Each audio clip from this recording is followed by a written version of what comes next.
kepada seluruh anggota, apakah RUU tentang perubahan kedua atas Undang-Undang Nomor 21 Tahun 2021 tentang otonomi khusus bagi Provinsi Papua dapat disetujui dan disahkan menjadi undang-undang?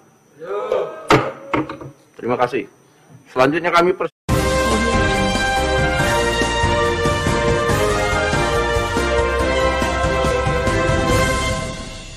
Untuk itu kami persilakan kepada Ketua Pansus RUU tentang perubahan kedua atas Undang-Undang Nomor 21 Tahun 2001 tentang otonomi khusus bagi Provinsi Papua, yang terhormat Saudara Komarudin Watubun SHMH untuk menyampaikan laporannya, dan kami persilakan.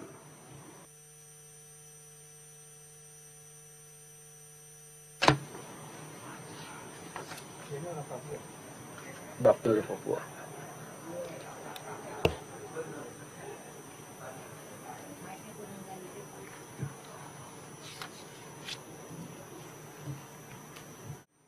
Saudara-saudara sekalian, sesuai dengan tradisi PDI Perjuangan, saya mengajak Bapak Ibu hadirin untuk menyambut salam kebangsaan kita, salam nasional kita. Merdeka!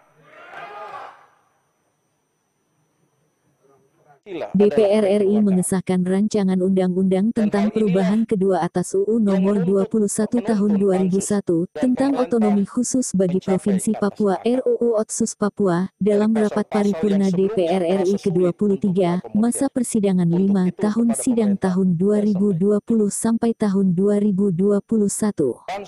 Selanjutnya kami akan menanyakan kepada seluruh fraksi apakah RUU tentang perubahan kedua atas UU Nomor 21 Tahun 2001 tentang otonomi khusus bagi Provinsi Papua dapat disetujui untuk disahkan menjadi undang-undang.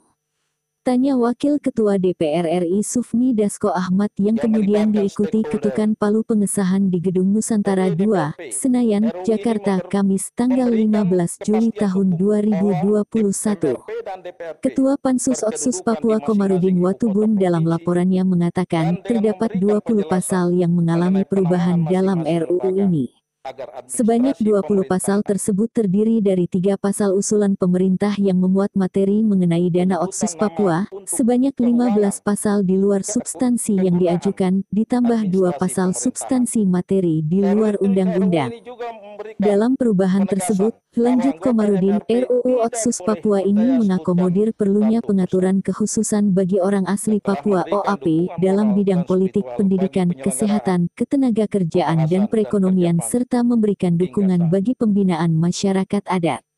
Dalam bidang politik, hal ini dapat dilihat dengan diberikannya perluasan peran politik bagi orang asli Papua dalam keanggotaan di DPRK, sebuah nomenklatur baru pengganti DPRD yang diinisiasi dalam RUU, paparnya di hadapan rapat paripurna DPR RI. Di bidang pendidikan dan kesehatan, RUU Otsus Papua mengatur mengenai kewajiban pemerintah provinsi dan pemerintah kabupaten, kota untuk mengalokasikan anggaran pendidikan dan kesehatan untuk OAP. Dalam bidang ketenagakerjaan dan perekonomian, pada pasal 38 telah menegaskan bahwa dalam melakukan usaha-usaha perekonomian di Papua, wajib mengutamakan OAP. Dalam bidang pemberdayaan, pasal 36 ayat 2, huruf B, menegaskan bahwa sebesar 10% dari dana bagi hasil dialokasikan untuk belanja bantuan pemberdayaan masyarakat adat tambah Komarudin. Terkait dengan lembaga MRP dan DPRP. RUU ini memberikan kepastian hukum bahwa MRP dan DPRP berkedudukan masing-masing di ibu kota provinsi serta memberikan penegasan bahwa anggota MRP tidak boleh berasal dari partai politik.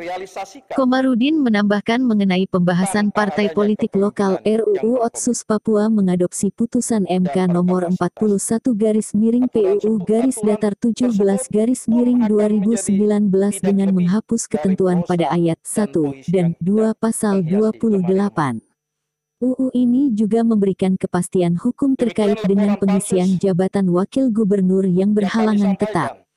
Selain itu, dalam RUU ini diatur pula mengenai dana otsus yang disepakati mengalami peningkatan dari 2% dana alokasi umum DAU nasional menjadi 2,25%. Melalui perubahan tata kelola dana otsus tersebut, diharapkan berbagai persoalan pembangunan selama ini dapat teratasi. Kemudian, RUU ini juga mengatur tentang hadirnya sebuah badan khusus percepatan pembangunan Papua, BKP 3, pemekaran provinsi di tanah Papua, serta peraturan pelaksanaan dari undang-undang ini, yang mengatur bahwa penyusunan peraturan pemerintah harus dikonsultasikan dengan DPR, DPD dan pemerintah daerah di Papua dan Papua Barat. Mari kita berkomitmen untuk melaksanakan seluruh revisi undang-undang sesuai dengan tugas dan wewenang kita masing-masing, terutama bagi parpol yang akan menentukan rekrutmen kepemimpinan daerah yang akan memikul tanggung jawab penuh untuk memastikan undang-undang ini dapat dilaksanakan atau tidak. Tutup legislator Dapil Papua tersebut. Kami persilakan.